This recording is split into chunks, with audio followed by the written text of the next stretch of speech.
I can't beat the ball today. There's gonna be a lot of that. We're gonna make sure we make it happen. Bijan, he's Allen Iverson with the ball in his hands. You a dog, boy. You an animal dog. Boy. Hey, you was like that, dog. Hey. I think Bijan's the next great one. Him and Gibbs. But there's nobody who's able to cut like Bijan in the NFL.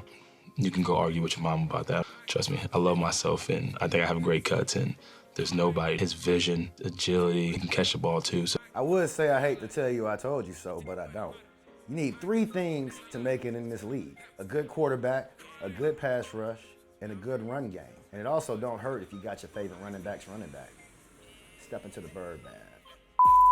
What's going on, family? It's your boy C-Mo the C Metro, and you tuned into the Falcons Bird Bath. Shout out to our loyal subscribers and all our viewers. And if you haven't already and you love what we're doing over here at Point Game Official, hit that like and subscribe button below so you can stay up to date with us throughout the rest of the offseason going into the preseason and the regular season. As you guys already know, Falcons have already started their training camp, actually. And a couple days ago, I actually was at a video shoot, and I've been real busy. So I started actually talking about the Falcons and some of the things that I'd actually like to see.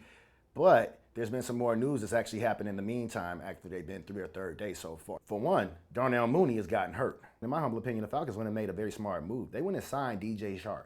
And Darnell Mooney is not necessarily expected to miss any of the regular season so far from what they have on the reports. But I think that if he does, he's a very viable backup to actually have to replace Darnell Mooney, actually. He's one of those guys that's also a deep threat, and he's actually been a 1,000-yard receiver before as well, too. As a number one, I don't necessarily like him, but as a number two or a number three wide receiver on this team, I think he would exceptionally excel. And once Darnell Mooney actually comes back into the lineup, I believe that he's actually a better wide receiver than we have in Ray McCloud. And I promise you guys, I don't hate Ray. And this isn't conjecture. Honestly, when you look at Ray McCloud's average compared to DJ Chark's average, DJ Chark is actually more of a deep threat. He's a guy with the higher receiving average per reception, and he's a guy that has a higher depth of target. Average depth of target on a lot of the receptions that he has is about 15 to 17 or 18 yards. So that's going to be huge for us as the Falcons.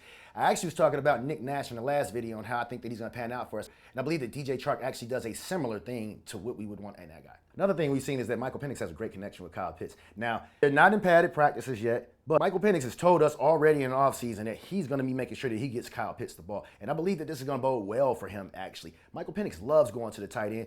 And I believe that Kyle Pitts actually has that vertical element that you really want to have on play action passes. I think that maybe they've thought about some more ways how they can get the ball to him a lot more creative. But just really, Michael Penix looks for him. And he's a guy that doesn't stare out his receivers. A lot of people were saying that Kirk didn't throw to Pitts because he ran lazy routes, and all of these different type of speculations. But when you look at the tape, as I've done on breakdowns before, Kirk Cousins is a guy who tends to look his receivers down. To be honest with you, that's why I said that Baker Mayfield is Kirk Cousins 2.0. He's actually got better tools than Kirk, but they do a lot of the same things in flaws. And one more thing before I get into the deep dive that I actually previous. I talked to my boy Bert over at the 95 North show with the Bleacher Report, and he's actually been down at camp, which I do plan to attend coming up very soon for some of those padded practices.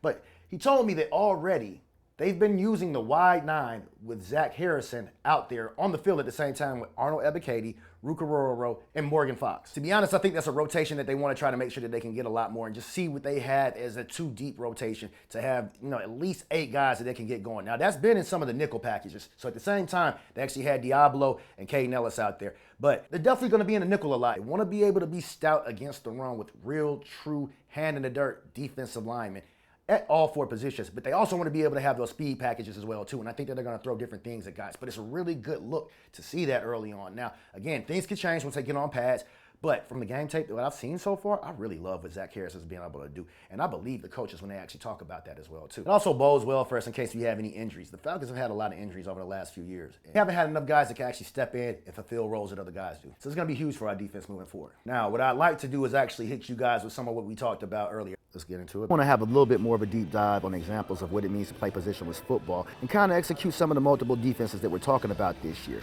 And I also want to talk about why Divine Deablo is probably going to wear the green dot instead of Jesse Bates. But first and foremost, NFL execs, GMs, and coaches release their list of who they think the top 10 quarterbacks in the league are. And for the most part, I kind of agree with the list. I don't have very much that I would change on it, except for 2 things. For one, I think Lamar Jackson is the second best quarterback in the league. I don't agree with him being number 4. And he could arguably be the best quarterback in the league, depending on how you want to look at things. They got Joe Burrow up above him, and I'm sorry.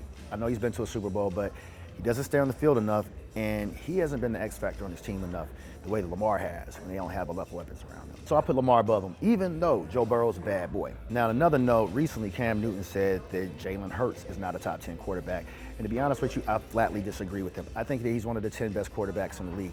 Maybe not from the pocket, he's not a top 10 quarterback, but everything he does with his pre-reads, check downs, and getting the offense together pre-snap is huge. And he does actually do a few things that other quarterbacks are not better at in the league.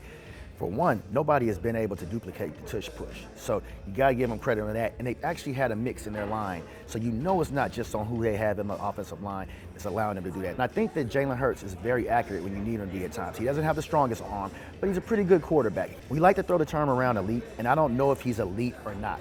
But he's definitely one of the top 10 quarterbacks in the league, because if you take him off of that Eagles team, I don't think you can just replace him with anybody else. Other person on this list that I really disagree with is Baker Mayfield at number 10. Now, I think that Baker Mayfield is a really good quarterback, and I don't mean any disrespect to him. Even though they're in our division, and I don't like the Buccaneers, I give props where they're due. I think that Baker Mayfield is probably maybe the 11th or 12th best quarterback in the league. One person that I would definitely put above him is C.J. Stroud. I think that C.J. Stroud down in Houston is a much better quarterback than Baker Mayfield, especially at this point in his career, compared to what Baker Mayfield was at the beginning of his career. Baker is a guy that they were looking at almost being a bust a few years ago, until he got out there with the Rams and until he got in Tampa and actually showed that he could do better than what he was doing in Cleveland. And I think that Cleveland probably was a bad place for him. But undoubtedly, to me, C.J. Stroud is a better passer, he's a better athlete, and he's only getting better each year. He's led his team to the playoffs 2 years in a row. He has 2 playoff victories already at the beginning of his career. So there's that. But you guys let me know in the comments what you think. Who's your top 10 quarterbacks? And how would you list these guys? And do you think that Baker Mayfield is a top 10 quarterback? Again, I think he's maybe 11 or 12. I don't think he's better than any of the other guys on that list, though. Let's hop into it about the Falcons. Now, last year, the Falcons were a bit of a bend but don't break defense.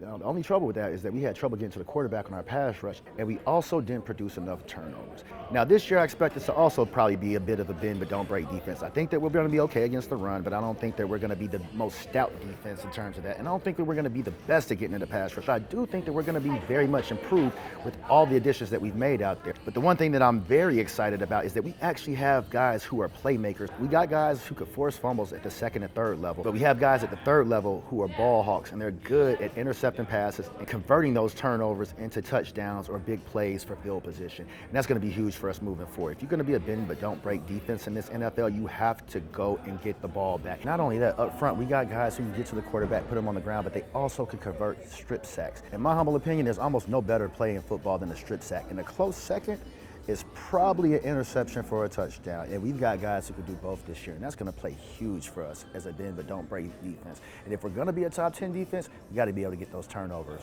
We're a defense that's predicated on speed, and we can't be on the field heavily. So we've got to be able to get off the field on third down. And with this group, I believe that we could probably do so. And moving on to our next topic. One of the subscribers on our comments actually asked, why would the Falcons make Divine Deablo the Greendot player as opposed to Jesse Bates? And I kind of understand the question a little bit. It's like Jesse Bates is probably our best defender, and he's definitely the best defender that we have at the second or third level.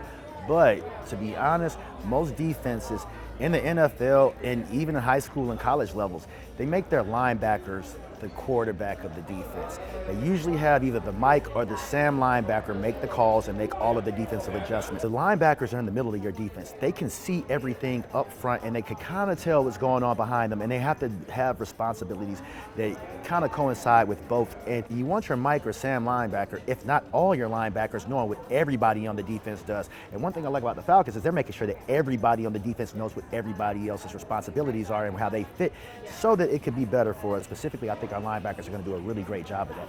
Last year, Cade Nellis was the green dot guy because he was the player that is on the field the most, aside from Jesse Bates. The year before last, Jesse Bates and Cade Nellis were on the field for the same amount of snaps, which is why they made Cade Nellis the green dot player last year. Usually you want your green dot linebacker to be the guy that's going to be on all formations and a guy that's not ever going to come out of the field. Last year, Cade Nellis did a lot of coverage and a lot of other things, but Cade Nellis is also one of our best pass rushers, and he's going to be a guy that can blitz a lot, which is why they signed Divine Deablo. They want a guy who can play the pass and actually do well in the run. If you look at Divine Deablo's PFF grade last year, it wasn't very great.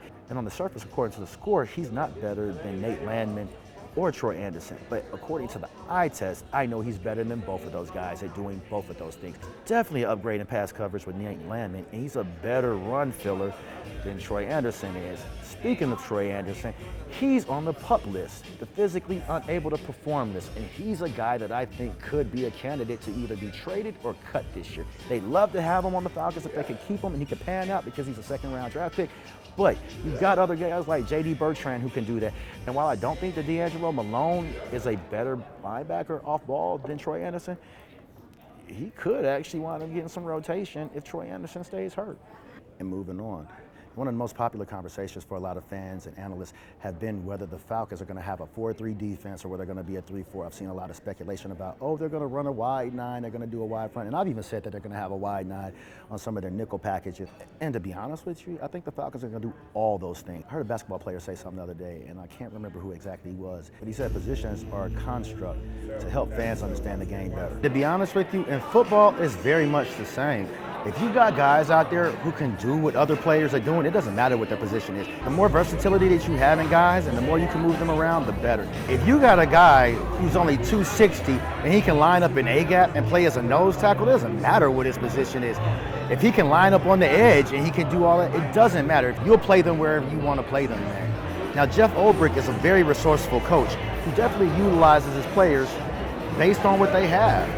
Last year, they ran a lot of wide 9 in New York. They didn't have as many pass rushers. Jeff Ulbrich actually blitzed a decent amount with his secondary last year. But the year previous with Bryce Hubb, Jermaine Johnson, and Will McDonald, there's times where he would play all 3 of those guys as pass rushers at the same time. He'd play games with the offense and make them guess who was coming from which place. You listened to his press conference earlier this year. He talks a lot about how Kyle Shanahan would go and ask questions of the defensive coordinator and try to think as an offensive coordinator from a defensive coordinator's perspective. The things that defensive coordinators don't want to see, how they're going to react to this or that. And I think that that's something he's definitely adapted into his play calling and his game planning over the years. Ultimately, whatever I say is going to be words, you know. We gotta go out there and we got to demonstrate who we are and what we're going to be about. But I'd say that myself and Raheem both, that time that we left, when there was so much growth, I am not the same coach that I was 4 years, not even close. And I'm not just talking scheme, I'm talking about the way to build a defensive roster, the way to select players, the way to develop players, the way, and scheme too. I think that we're going to probably mix it up a lot, but we're going to bring pressure from different places. And again, I wouldn't be surprised to see us with a NASCAR defense though. Now, 2 of my favorite defenses that I like to see that are non-Falcons defenses in the NFL right now are the Broncos and the Vikings. And those are teams that implement multiple pass rushers. They were at least 3 or 4 deep at edge rushers. The Vikings had Van Ginkle, Jonathan Grenard, and they had Pat Jones and Dallas Turner, who actually panned out pretty decent as a rotational guy for them. He didn't play a lot of starting minutes last year, but he was able to give him some very meaningful snaps as a secondary pass rusher. Now, I love Brian Flores, their defensive coordinator. He's one of those guys that will put 5, 6 linebackers on the field at the same time. 4 of them will be edge defenders. And then he'll also have a safety in the box. And that's what you mean by positionless football. Plays games with the offensive line, trying to guess where the pressures come from, who's going to blitz, who's the Michael, what's the middle of the defense, which are hot reads. Quarterbacks tend to throw interceptions sometimes in those type of situations. One of my favorite players on that defense is Van Ginkle. He's one of those outside edge rushers that can do everything. He plays the run well, he's a great pass rusher, and he's actually dropping the pass coverage as well, too. And that's actually a role that I see Jalen Walker being able to play heavily this year as well, too. Very similar in skill sets to some of the ways that they actually use Van Ginkle up there in the Vikings. A true versatile guy, and I believe that Jalen Walker actually has a lot more athleticism than he does. Really hard because Van Ginkle's really good at what he does. He's definitely their best coverage linebacker that's also a guy that's a good pass rusher. I wouldn't be surprised to see the Falcons do something very similar this year. Now, if you look at the Broncos, last year they had Nick Benito, Cooper, Dondre Tillman, Jonah Ellis as a rookie who they drafted. All those guys played significant snaps last year, and they actually gave the Broncos meaningful production for the roles that they were actually in. I think that the Falcons are going to be a lot better with a lot of the pass rushers. They're easily going to have 4 or 5 guys coming off that edge rush. And if Arnold Ebiketie doesn't come out the gate smoking, he's a guy who could actually lose some meaningful minutes to some of the other pass rush talent that we have. But you gotta love that type of competition that we have because it only makes the team a lot better. If you look at the Vikings last year, Pat Jones was a guy who was very much like Arnold Ebiketie was. Now he was drafted, I believe, in the 3rd round instead of the 2nd round. But over his first 3 years, he didn't really log a lot of production. And actually his production was probably a little bit worse than Ebiketie's production was over his first 3 years. Last year he came out with 7 sacks. The Vikings actually hedged their bets by drafting Dallas Turner last year. Now Pat Jones is actually signed with somebody else. And he's performed well in the contract here. And we can see something similar with Arnold Ebiketie. I'd love to have him back, but in a contract here, he might ball out and we might lose him, but that's only better for us as a team and what he adds to the table for this year. You have to be able to adapt. Football in the NFL at this point has become completely situational. The game plan goes out of the window very often. This league has become heavy on adjustments and what you're gonna do in relation to what other people are doing. All right, family, that's our time for today. Stay tuned and catch our next episode as I talk a little bit about the Falcons and whether they actually have an injury problem or a problem with their training staff, because they seem to have a lot of injuries, but padded practices are alleged to start on Tuesday, if I'm not mistaken. You guys stay tuned. I'm going to make sure that I make it out to Flowery Branch and actually check out some of those practices and tell you guys what I'm actually seeing with my own 2 eyes. C-Mo to C. Mitchell, Point Game Official. Check it out, baby. Hey.